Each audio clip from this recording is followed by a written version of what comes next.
संघ लोक सेवा आयोग और राज्य लोक सेवा आयोग में एथिक्स के प्रश्न पत्र में अगर आप द्वितीय प्रशासनिक सुधार आयोग जो कि वीरप्पा मोइली की अध्यक्षता में गठित हुआ था, उसकी जो रिपोर्ट है नैतिकता से संबंधित जो बातें हैं उनको अगर आप अपने मुख्य परीक्षा के उत्तर में अगर शामिल करते हो तो आपका उत्तर बहुत ही अच्छा और स्तरीय बन जाएगा।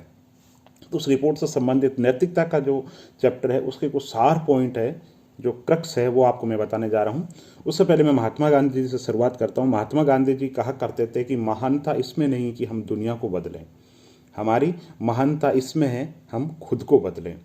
तो नैतिकता की परिभाषा इतनी अच्छी है कि नैतिकता मानक नियमों का एक संवर्ग है, मानक नियमों का एक संवर्ग है जिसे समाज अपने ऊपर लागू करता है और जो व्यवहार, विकल्पों और कार्रवाइयों के मार्गदर्शन में सहायता प्रदान करता है। नैतिकता क्या है? नियमों का एक समूह है जो हमें गाइड करता है कि हमें क्या करना है और क्या नहीं करना है। ARC ने कहा कि भ्रष्टाचार की जो जड़ें हैं ना वो बहुत गहरी है और लोगों की मानसिकता बन गई है कि इसे खत्म नहीं कर सकते। तो पहले तो इस मानसिकता को खत्म करने की जरूरत है, जनता को ज़्यादा से ज़्यादा जागरूक किया जाए। फिर उन्होंने कहा जो आज नैतिक मूल्य में जो गिरावट आ गई है वो एक चिंता का विषय है, इसलिए एक आदर्श आचार संहिता राजनेताओं के लिए भी बननी चाहिए, लोक सेवकों के लिए भी बननी चाहिए, जिससे नैतिक मूल्यों में जो गिरावट आई है जीवन के हर क्षेत्र के अंदर, तो पाठ्यक्रम को भी नैतिक शिक्षा से ओरिएंटेड बनाया जाए। और इसके अलावा उन्होंने कहा कि जो स्वविवेक की शक्तियाँ हैं, मनमानी जो शक्तियाँ हैं, सत्ता में विषमताएं हैं, जो असंगठित जो क्षेत्र है वो सबसे ज़्यादा भ्रष्टाचार से परेशान है। इसके अलावा विकल्पों की उपस्थिति होनी चाहिए, लोगों के पास में चॉइस होनी चाहिए। मंत्री और जो लोक सेवक है उनके लिए आचार संहिता बननी चाहिए। ई शासन यानी कि गुड गवर्नेंस के लिए ई एडमिनिस्ट्रेशन का होना बहुत ज़्यादा जरूरी है। जो केंद्रीकृत व्यवस्था है, सेंट्रलाइज जो सिस्टम है उसको खत्म करना चाहिए, ज़्यादा से ज़्यादा विकेंद्रीकरण होना चाहिए। चुनावों में सुधार बहुत ज़्यादा जरूरी है। लोक सेवक हो या मंत्री हो या कोई भी हो जिनकी बेनामी संपत्ति है उस पर कार्रवाई होनी चाहिए। तो नैतिकता से संबंधित और भ्रष्टाचार से संबंधित इतनी महत्वपूर्ण अच्छी बातें कही।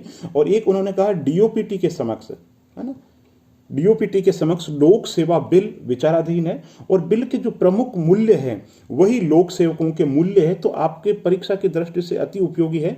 वो मूल्य क्या है मैंने सार रूप में तैयार किए हैं आपके लिए। संविधान की प्रस्तावनाओं में वर्णित उद्देश्यों के प्रति निष्ठा होनी चाहिए। राजनीति से परे रहकर के आपका जो कार्य है वो होना चाहिए। लोगों की उन्नति के लिए गुड गवर्नेंस, अच्छा काम आपकी प्राथमिकता होनी चाहिए। आपका जो काम है, जो कर्तव्य निर्वहन है, उसके अंतर्गत निष्पक्षता होनी चाहिए, राजनीतिक रूप से तटस्थ होना चाहिए। आपकी जो निर्णय की प्रक्रिया जो है, आप जो निर्णय लेते हो उसके अंदर पारदर्शिता होनी चाहिए, जवाबदेही का तंत्र होना चाहिए। उच्चतम नैतिक प्रतिमान अपने सार्वजनिक जीवन के अंदर आपको स्थापित करने चाहिए। कार्यकुशलता, मितव्ययता, अपव्यय को रोकना ये प्राथमिकता होनी चाहिए, क्योंकि खर्च कम से कम हो, मितव्ययता का ध्यान रखें और जो अपव्यय है वो रोकना भी लोक सेवक की प्राथमिकता है। इसके अलावा स्वस्थ और अनुकूलन वातावरण जरूरी है और सहभागिता संगठन के अंदर किसी भी स्तर पर आप हो, भागीदारी बहुत ज़्यादा जरूरी है। तो इस तरीके से प्रशासनिक सुधार आयोग ने नैतिकता से संबंधित जो बातें बताई उस चैप्टर का मैंने सार रूप में आपको प्रस्तुत किया है। और अगर वीडियो अच्छा लगा तो उसको लाइक कीजिए, चैनल को सब्सक्राइब कीजिए। इस चैनल के माध्यम से मैं वेबसाइट, जो अधिकृत जो वेबसाइट है उसमें जो मटेरियल है उसके शॉर्ट रूप आपको देने की कोशिश करूंगा ताकि आपके समय की बचत हो। बहुत बहुत धन्यवाद।